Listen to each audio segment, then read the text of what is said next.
Welcome to Warriors of the World. Today we'll be exploring the extraordinary life of Minamoto no Yoshitsune, one of Japan's most legendary and tragic military commanders.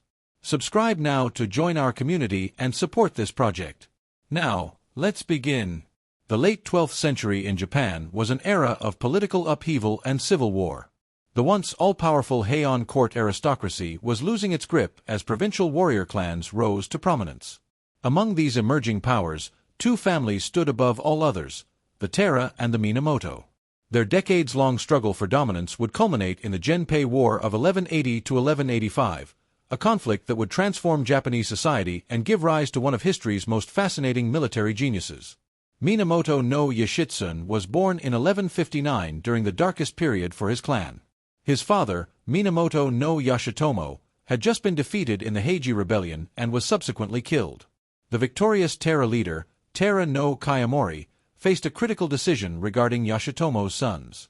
As historian Carl Friday notes in his work, Samurai, Warfare and the State in Early Medieval Japan, such situations typically ended with the execution of all male heirs to prevent future vengeance. However, in a move that would have profound historical consequences, Kayamori chose mercy, of a sort. The eldest sons were exiled, while the youngest, including the infant Yoshitsune, then called Ushiwakamaru, were spared death and instead sent to remote temples to be raised as Buddhist monks, effectively removing them from the political and military spheres. This decision created one of history's great ironies. By sparing the young Minamoto boys, Kayamori inadvertently preserved the very individuals who would eventually destroy his clan and erase his family's power from Japan. As the medieval chronicle Heike Monogatari dramatically expresses it, the Taira failed to kill the sons of Yoshitomo, and thus planted the seeds of their own destruction. Young Yoshitsune was sent to Karama Temple, nestled in the mountains north of Kyoto. According to official chronicles, he was to be trained as a monk, forever removed from his samurai heritage. Yet popular tradition, as recorded in the epic Gikiki, Chronicle of Yoshitsune, tells a different story. It suggests that even as a child, Yoshitsune showed little interest in Buddhist studies, instead being drawn instinctively to martial arts. A famous legend claims that young Ushiwakamaru received secret training from Tengu, supernatural mountain goblins with bird-like features who were master swordsmen. While clearly mythological, Japanese military historian Turnbull suggests this legend might metaphorically preserve a truth, that Yoshitsune likely received unorthodox martial training outside the traditional samurai educational system. Archaeological evidence and historical records from Karama Temple analyzed by Professor Kawai Yasushi suggest a more plausible scenario. The temple, while remote, was still connected to aristocratic and military networks. It's likely that sympathetic monks or visitors with military backgrounds provided the young Minamoto heir with basic martial training, perhaps secretly. What is certain is that Yoshitsune did not remain at Karama indefinitely. Historical records confirm that at age 15, he escaped the temple and fled north to the frontier region of Ashu in northern Honshu. There he sought refuge with Fujiwara no Hidehira, a powerful regional lord who held de facto independence from central control. This flight itself demonstrates both courage and strategic thinking in the teenage Yoshitsune. Ashu was considered a semi-barbaric frontier hundreds of miles from Kyoto, but it was also far from Taira influence. When open conflict erupted between the resurgent Minamoto clan and the ruling Taira in 1180, Yoshitsune was 21 years old with no formal battlefield experience in major warfare. His older half-brother, Minamoto no Yoritomo, had been gathering support and planning rebellion from his base in eastern Japan. According to the Azuma Kagami, a contemporary historical chronicle, when Yoshitsune journeyed to join Yoritomo's forces, he was initially viewed with skepticism. Established samurai commanders in Yoritomo's army doubted the military value of this young man raised in a temple rather than in the martial tradition. As military historian Thomas Conlon observes in his analysis of Genpei War combat records, the conventional path to military leadership in 12th century Japan involved years of training in archery, horsemanship, and command under experienced mentors. Yoshitsune had none of these credentials. What happened next represents one of history's most remarkable cases of natural military genius emerging without traditional preparation. Despite his lack of conventional qualifications, Yoshitsune quickly proved himself in early skirmishes. His half-brother Yoritomo, recognizing his potential, assigned him increasingly important responsibilities, culminating in his appointment as a field commander for major campaigns despite his youth and inexperience. This decision contradicted all military convention of the period. Professor Carl Friday points out that battlefield command in Heian and early Kamakura Japan typically required both aristocratic standing and proven military experience.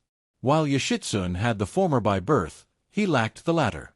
Yoritomo's willingness to elevate him so quickly suggests that Yoshitsune demonstrated exceptional capabilities that overcame traditional prerequisites. The historical record contains a fascinating contradiction about Yoshitsune's approach to warfare. The Heike Monogatari describes him as studying traditional military texts, including Sun Tzu's Art of War and Japanese tactical manuals.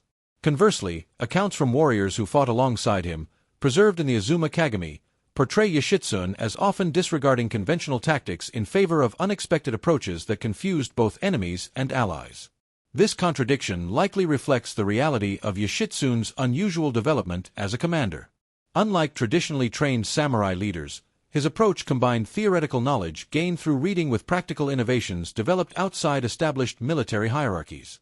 This unique perspective allowed him to see possibilities that more conventionally trained commanders might overlook. Professor Kawai Yasushi suggests that Yoshitsune's unconventional background may have been his greatest strength. Raised outside traditional samurai education but with access to its knowledge, Yoshitsune could approach tactical problems without the limitations imposed by conventional thinking. He knew the rules but wasn't constrained by them. Yoshitsune's most distinctive characteristic as a commander was his emphasis on speed and surprise over the more formalized combat approaches favored by traditional samurai. 12th-century Japanese warfare typically involved elaborate preliminaries, including ritual exchanges of arrows, individual combat challenges, and formalized battlefield movements. Archaeological evidence from Genpei War battle sites shows that armies typically deployed in predictable formations. In contrast, surviving accounts describe Yoshitsune consistently seeking unexpected approaches, attacking at unusual hours, using terrain in innovative ways, and prioritizing decisive action over ritual proprieties. This approach often scandalized more traditional warriors but proved devastatingly effective against enemies expecting conventional tactics. The Battle of Ichinotani in 1184 stands as Yoshitsune's tactical masterpiece and one of the most innovative military operations in medieval Japanese history. The battle showcases how Yoshitsune's unconventional approach to warfare confounded traditional samurai commanders on both sides. The Taira clan had established a formidable defensive position at Ichinotani, a fortress complex backed by steep cliffs on one side and the sea on another. Conventional military wisdom held that such a position could only be attacked frontally along the narrow, accessible approaches, where defenders held overwhelming advantages. Most Minamoto commanders prepared for exactly such a frontal assault, assembling their forces for what would likely be a costly battle of attrition. According to the Heike Monogatari, senior Minamoto commanders argued for this approach despite its risks, seeing no alternative given the terrain. Yoshitsune, however, identified a radical alternative. Scouting reports had identified a steep, forested cliff behind the Taira position that was considered completely impassable for mounted warriors. The Taira had left this area undefended, believing no attack could come from such terrain. According to archaeological surveys of the battlefield conducted by Kyoto University, this cliff had a gradient of approximately 70 degrees in places, seemingly prohibitive for horses. Traditional samurai warfare doctrine, as preserved in military manuals of the period, explicitly warned against attempting mounted operations on steep terrain. Professor Carl Friday notes that samurai warfare had developed with a strong emphasis on mounted archery in relatively flat, open areas. The idea of taking horses down a near-vertical wooded slope would have seemed not merely risky but practically suicidal to conventionally trained commanders. Yet this is precisely what Yoshitsune proposed. After personally scouting the route, he selected 70 mounted warriors for a daring night descent down the cliff. Historical records indicate that this plan met with fierce resistance from traditional commanders. The Azuma Kagami preserves arguments that such a maneuver violated all established military practice and would result in disaster. In response, Yoshitsune allegedly offered a demonstration. According to the Gikiki, he personally rode his horse down a steep slope multiple times to prove the feasibility of his plan. While likely embellished in the telling, archaeological evidence does confirm that the attack route Yoshitsune selected, while extremely challenging, did contain narrow animal paths that could be navigated by experienced riders. The attack was launched before dawn. Yoshitsune led his small force down the cliff in darkness, a feat that combined extraordinary horsemanship with tremendous physical courage. Modern experiments conducted by Japanese military historians, including Ishii Susumu, have attempted to recreate this descent using horses trained in mountain terrain. These tests confirmed that while extremely dangerous, such a descent was technically possible, particularly with the smaller horse breeds used in medieval Japan. When Yoshitsune's force emerged behind the Terra position at dawn, the psychological impact was devastating. The Heike Monogatari describes the Terra warriors' shock at facing attackers from a direction they had considered impossible. They appeared as if falling from heaven, and the Terra hearts were filled with fear, believing they faced supernatural enemies. This psychological dimension of Yoshitsune's tactics represents an often overlooked aspect of his military genius. Professor Thomas Conlin's analysis of battle narratives suggests that Yoshitsune intuitively understood what modern military theorists call psychological warfare, the use of actions that undermine enemy morale and fighting spirit. By attacking from an impossible direction, Yoshitsune created doubt and fear among defenders that significantly reduced their combat effectiveness. With the Terra forces thrown into confusion by the rear attack, the main Minamoto army launched its frontal assault. Caught between two forces and psychologically shaken, the previously impregnable Terra position collapsed. The victory was decisive, forcing the Terra to abandon their mainland positions and retreat to their naval strongholds. Following the victory at Ichinotani, the Terra retreated to their naval strongholds in the inland sea, believing their maritime superiority would protect them from the predominantly land-based Minamoto forces. This strategic shift presented Yoshitsune with an entirely new military challenge, as traditional samurai warfare had developed primarily for land combat.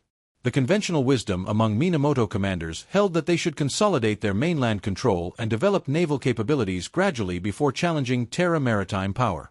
This cautious approach reflected standard military doctrine of the period, which emphasized careful preparation and the avoidance of unfamiliar battle conditions. Yoshitsune, however, recognized a critical strategic reality. Allowing the Terra time to reorganize would surrender the initiative and psychological momentum gained at Ichinotani. Naval historian Delgado points out that the Minamoto held a narrow window of opportunity while the Terra were still disorganized from their mainland defeats. Archaeological evidence from shipwrecks of the period, studied by maritime archaeologist Hayashida Kenzo, reveals that Japanese naval warfare in the 12th century was still relatively primitive compared to contemporaneous Chinese or Korean naval technologies. Ships were primarily adapted from fishing or trading vessels rather than purpose-built warships, and naval tactics emphasized boarding and close combat rather than sophisticated maneuvering. This technological context made Yoshitsune's decision to rapidly develop Minamoto naval capabilities particularly bold. According to records preserved in Kyoto Temple archives, he directed the emergency conversion of fishing vessels and coastal craft into military transports, focusing on quantity and speed rather than attempting to match the larger Terra ships in quality. Yoshitsune's most innovative contribution to the naval campaign came in his integration of land warfare tactics into maritime combat. Traditional Japanese naval engagements of the period typically involved ships approaching each other directly for boarding actions that essentially transferred samurai land-fighting techniques to unstable floating platforms. Instead, Yoshitsune developed what military historian Thomas Conlin describes as asymmetric naval tactics.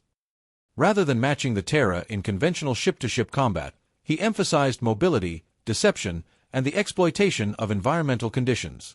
The Azuma Kagami records that Yoshitsune spent considerable time consulting with experienced fishermen about tides, currents, and weather patterns in the inland sea, knowledge not traditionally valued in samurai military education. This research culminated in the Battle of Yashima in 1185. Rather than approaching the Terra naval base directly as conventional doctrine would dictate, Yoshitsune used his knowledge of local tidal patterns to approach through shallow channels the larger Terra ships couldn't navigate. He deliberately timed the attack to coincide with particular tidal conditions, effectively neutralizing the Terra advantages in ship size and naval experience. The battle featured one of Yoshitsune's most famous exploits, recorded in the Heike Monogatari and celebrated in countless artistic works since. When a Terra warrior mockingly placed a fan as a target on his ship, daring the Minamoto to hit it, Yoshitsune personally rode his horse into the shallows and shot the fan with an arrow from an extraordinary distance. While likely embellished in the telling, archaeological studies of samurai archery equipment from the period suggest that such shots, while extremely difficult, were within the capabilities of exceptionally skilled archers. Yoshitsune's final and most decisive naval victory came at Dan-no-Ura in 1185. This battle represented the culmination of his innovative approach to warfare against a numerically superior and more experienced naval opponent. The Terra fleet, commanded by experienced admirals including Terra no Tamamori, held significant advantages in ship numbers, crew experience, and knowledge of local waters. To counter these advantages, Yoshitsune again employed environmental conditions as a force multiplier. Historical records indicate that he meticulously planned the engagement to coincide with a tidal change in the narrow strait where the battle occurred. Modern hydrological studies of the Dan-no-Ura Strait confirm that during certain tidal phases, complex current patterns develop that would give considerable advantage to the side with better understanding of these conditions. The resulting Minamoto victory was total, effectively ending the Genpei War with the near-complete destruction of the Terra leadership and military capabilities. Historian Thomas Conlon notes that Yoshitsune's naval campaign represents a remarkable case of rapid military adaptation. In less than a year, a commander with no maritime experience transformed a predominantly land-based force into one capable of defeating Japan's premier naval power through innovative tactics and strategic insight. The decisive victory at Dan-no-Ura in 1185 marked both the pinnacle of Yoshitsune's military career and the beginning of his personal downfall. With the Terra clan effectively destroyed, the internal tensions within the victorious Minamoto coalition quickly surfaced.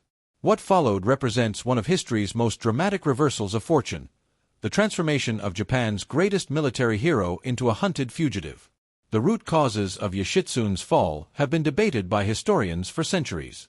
The traditional narrative, as recorded in the Gekiki and popularized in countless literary works, portrays a simple case of jealousy. According to this view, Minamoto no Yoritomo, Yoshitsune's half-brother and the overall leader of the Minamoto forces, grew envious of Yoshitsune's popularity and military glory, fearing it might undermine his own authority. Modern historical analysis offers a more nuanced interpretation. Professor Carl Friday argues that the conflict stemmed from fundamental differences in political vision rather than mere personal jealousy. Yoritomo was establishing a new form of military government centered in Kamakura, with power based on direct lord-vassal relationships between himself and regional warriors. This system required strict hierarchical discipline and the subordination of individual battlefield glory to centralized control. Yoshitsune, by contrast, represented an older warrior ideal rooted in personal heroism and direct action. His tendency to act independently, while militarily effective, directly challenged the principles of disciplined subordination that Yoritomo was attempting to institutionalize. As historian Thomas Conlon observes, Yoshitsune's very virtues as a battlefield commander, creativity, initiative, and personal charisma, made him structurally incompatible with the new Kamakura order. The break between the brothers occurred shortly after the Dan-no-Ura victory. When Yoshitsune traveled to Kamakura to report on his triumph, he was denied entry to Yoritomo's presence. Contemporary records in the Azuma Kagami indicate that Yoritomo accused Yoshitsune of accepting court titles without permission and maintaining independent relationships with the imperial court in Kyoto. By 1187, Yoshitsune had been declared an enemy by his brother and was forced into hiding with a small band of loyal followers. The subsequent manhunt and Yoshitsune's flight across Japan generated some of the most enduring legends in Japanese culture. The Gekiki describes elaborate disguises, narrow escapes, and steadfast loyalty from followers like the warrior monk Benkei, elements that would later feature prominently in no plays, kabuki dramas, and woodblock prints. Yoshitsune's final fate remains one of Japanese history's most contested questions.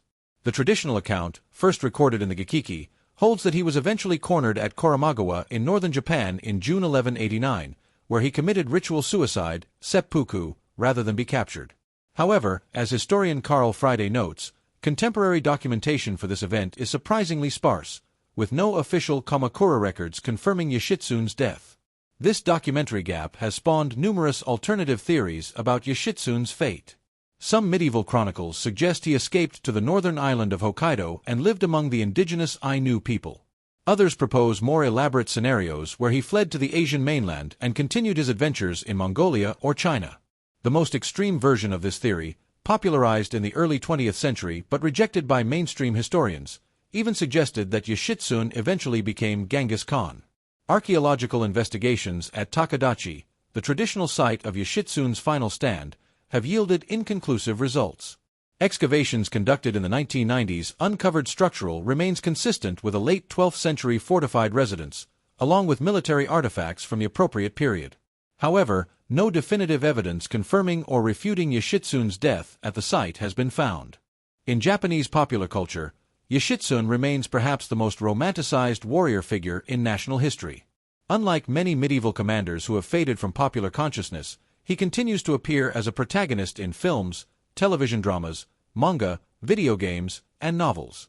This cultural persistence speaks to the archetypal quality of his story, the brilliant young hero who wins impossible victories only to be betrayed by those he served.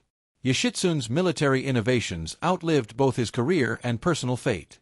His emphasis on mobility, surprise, and the psychological dimensions of combat influenced Japanese military thinking for centuries. The Edo period military text, Heiho Okugasho, written 400 years after Yoshitsune's time, still cited his tactics as exemplary, particularly his use of terrain and environmental conditions as force multipliers. Modern military analysts continue to study Yoshitsune's campaigns for their relevance to contemporary warfare. His success against superior forces through asymmetric approaches relates directly to modern military challenges. In a military career lasting barely 5 years, this improbable commander, raised in a temple rather than on a battlefield, transformed Japanese warfare and created a legacy that continues to influence both military thought and cultural expression more than 8 centuries after his final battle. Subscribe now, become a member, turn on notifications, share this video with your friends, and leave a comment so we can compare our knowledge and sources. Thank you for following our channel. Until our next strategic journey, here at Warriors of the World.